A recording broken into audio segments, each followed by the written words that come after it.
E aí galera, tudo bom? Aqui quem tá falando é o professor Carlão. Preparados para a gente terminar a nossa última parte da aula, o governo do presidente João Goulart? Então, segue a vinheta!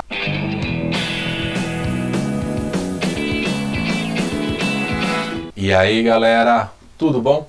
E agora a gente vai falar a respeito do presidente João Goulart. O João Goulart ele vai governar o Brasil a partir de 1961 e vai até 1964. Só que para ele assumir como presidente do Brasil, uma série de situações complicadas começam a aparecer. A primeira delas se faz quando, por exemplo, ele estava na China. E aí os oficiais militares que se encontravam aqui, e mais outros membros políticos da alta sociedade, começaram a dizer que ele ia ser o quê? Um comunista. Começaram a falar que ele não poderia governar. No entanto, o seu cunhado, chamado Leonel Brizola, um político também gaúcho, começou a fazer uma campanha, chamada Campanha da Legalidade. E essa campanha da legalidade nada mais era do que respeitar a Constituição, as leis, porque ele era o vice-presidente e ele deveria governar o Brasil. Uma grande comoção da população brasileira começou a atender os pedidos do João Goulart e também do Leonel Brizola. Através dessa campanha, o presidente João Goulart foi empossado. Só que uma medida tomada pelos políticos implementou no Brasil provisoriamente um período chamado de parlamentarismo. E esse parlamentarismo ele ia acontecer da seguinte forma: o presidente teria isso aqui de poderes, enquanto que um primeiro-ministro uma grande quantidade. O Tancredo Neves vai ser o primeiro-ministro que o Brasil vai ter. E ele vai governar por algum período. Enquanto o Tancredo Neves governava, o João Goulart começou a desenvolver um plano para tentar desenvolver o Brasil, chamado de Plano Trienal. Através do economista Celso Furtado, ele começou a criar um plano cujo objetivo era estimular o desenvolvimento nacional. Só que, para combater a inflação e valorizar o crescimento interno, o Plano Trienal sofreu uma série de problemas. E esses problemas acabaram levando o Brasil a não caminhar muito bem economicamente falando. Em 1963, começamos a ter uma campanha para que acabasse o parlamentarismo e, ao acabar o parlamentarismo, voltasse para que o presidente João Goulart pudesse organizar melhor a economia do Brasil. Então, essa campanha, um plebiscito, veio para que voltasse a ter um único presidente, um único tipo de governo no Brasil. Conforme a gente pode perceber nessa charge do lado, essa campanha dizia: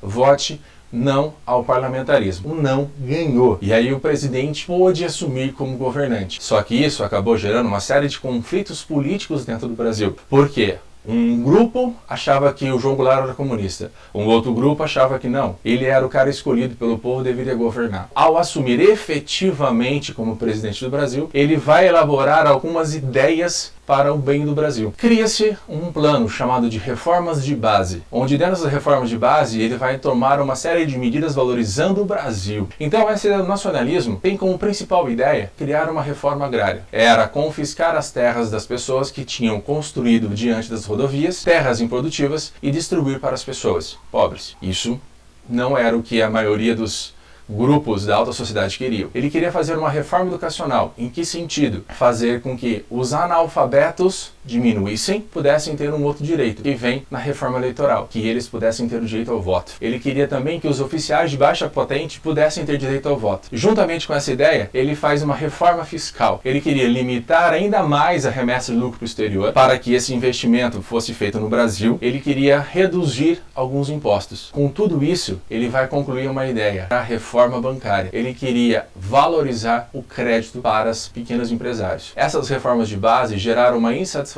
de grandes grupos e, como resultado disso, começamos a ter uma grande oposição, que o exército brasileiro estava cada vez mais politizado. Grupos de baixa patente apoiavam o João Goulart. Grupos das altas patentes eram totalmente contrários às medidas que ele estava tomando, porque também estava afetando parte dos amigos da alta sociedade. Começamos a ter algumas manifestações. E aí o presidente, para tentar acalmar isso, vai até a Central do Brasil, que era uma estação de trem, e começa a afirmar que ele vai realmente fazer a reforma agrária. E isso gera um problema para as pessoas da alta sociedade que perderiam suas terras. Começa a ter uma campanha liderada pela alta sociedade em São Paulo, chamada Marcha da Família com Deus pela Liberdade, porque eles começam a alegar que o João Goulart quer acabar com a família, quer implementar um comunismo no Brasil. com essas características todas, isso a partir de março de 1964, começa a verificar que nós temos um exército dividido, e esse exército dividido levou então a uma revolta de marinheiros e fuzileiros da Marinha.